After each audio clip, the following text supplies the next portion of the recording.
ಈಗ ಬಿಸಿಬೇಳೆ ಬಾತ್ ಹೇಗೆ ಮಾಡೋದು ಅಂತ ತೋರಿಸ್ಕೊಡ್ತೀನಿ. ಒಂದು ಪಾತ್ರೆಯಲ್ಲಿ ನೀರು ಇಟ್ಕೊಂಡು ಕುಕ್ಕರಲ್ಲಿ ಒಂದು ಅರ್ಧ ಲೋಟಕ್ಕಿಂತ ಸ್ವಲ್ಪ ಜಾಸ್ತಿ ಇದೆ ಬೇಳೆ ಹಾಕ್ಕೊತಾ ಇದ್ದೀನಿ. ಒಂದು ಇಡೀ ಕಡಲೆ ಬೀಜ ರಾತ್ರಿ ನೆನೆಸಿರೋದನ್ನ ಹಾಕ್ಕೋಬೇಕು. ಅವರೆಕಾಳು ಸುಲಿದು ಒಂದು ಬಟ್ಲು ಹಾಕ್ಕೊತಾ ಇದ್ದೀನಿ. ಹುರುಳಿಕಾಯಿ ಕ್ಯಾರೆಟ್ ಹಾಕ್ಕೋತಾ ಇದ್ದೀನಿ. ಸ್ವಲ್ಪ ಅರಿಶಿನ. ಇದನ್ನು ಒಂದು ವಿಷಲ್ ಕುಕ್ಕರ್ ಕೂಗಿಸ್ಕೊತೀನಿ.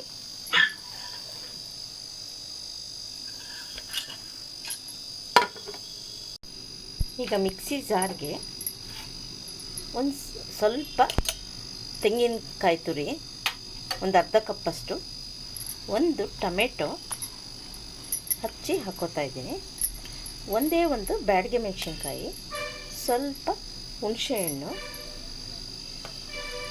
1.5 ಸ್ಪೂನಷ್ಟು ವಾಂಗಿಬಾತ್ ಪುಡಿ. ಇದು ನಾನು ಈಗಾಗಲೇ ಯೂಟ್ಯೂಬ್ಗೆ ಅಪ್ಲೋಡ್ ಮಾಡಿದ್ದೀನಿ ವಾಂಗಿಬಾತ್ ಪುಡಿ. ಇದು ವಾಂಗಿಬಾತ್ ಪುಡಿ ಬಿಸಿಬೇಳೆ ಬಾತ್ಗೆ ವಾಂಗಿಬಾತ್ಗೆ ಎರಡಕ್ಕೂ ಆಗುತ್ತೆ ಅಂತ ಹೇಳಿದ್ದೀನಿ. ಸ್ವಲ್ಪ ಬೆಲ್ಲ. ಇದಿಷ್ಟು ನುಣ್ಣಗೆ ಮಿಕ್ಸಿ ಮಾಡ್ಕೊಂಬರ್ಬೇಕು. ಈಗ ಬೆಂದಿರೋ ತರಕಾರಿ ಬೇಳೆಗೆ ರುಬ್ಬಿರೋ ಮಸಾಲೆ ಹಾಕ್ಬಿಟ್ಟು ಅಕ್ಕಿ ಒಂದು 3/4 ಲೋಟ ಅಕ್ಕಿ ತೊಳೆದಿಟ್ಕೊಂಡಿದ್ದೀನಿ. ಅಕ್ಕಿ ಹಾಕ್ಕೊಂಡು ಕಲಿಸ್ಕೊತಿದ್ದೀನಿ. ಈಗ ಎಣ್ಣೆಗೆ ಕ್ಯಾಪ್ಸಿಕಮ್ನ ಹಾಕಿ ಕರೆದು ಇಟ್ಕೊತೀನಿ.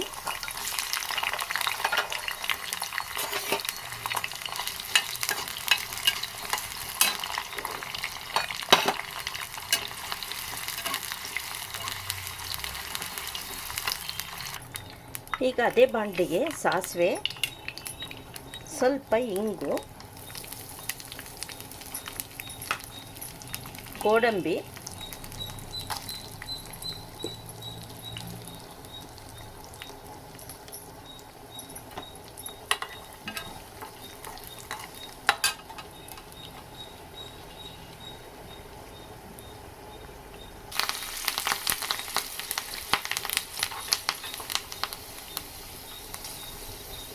ಈಗ ಒಗ್ಗರಣೆ ಹಾಕ್ಕೊಂಡಿದ್ದೀನಿ. ಕ್ಯಾಪ್ಸಿಕಮ್ ಕರೆದಿರೋದು ಹಾಕ್ಕೊಂಡಿದ್ದೀನಿ. ಒಣಕೊಬ್ಬರಿ ಮೇಲೊಂದು ಸ್ವಲ್ಪ ಹಾಕ್ಕೋತೀನಿ. ರುಚಿಗೆ ತಕ್ಕಷ್ಟು ಉಪ್ಪು, ಸ್ವಲ್ಪ ಕೊತ್ತಂಬರಿ ಸೊಪ್ಪು, ಸ್ವಲ್ಪ ತುಪ್ಪ. ಇದಿಷ್ಟು ಹಾಕಿ ಒಂದು ವಿಷಲ್ ಕುಕ್ಕರ್ ಕೂಗಿಸಿದ್ರೆ ರೆಡಿ.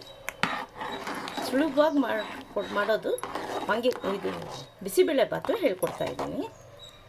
ಬಿಸಿಬೇಳೆ ಬಾತು ಒಂದು ಕುಕ್ಕರ್ ಕೂಗಿದ್ರೆ ರೆಡಿ ಆಗುತ್ತೆ.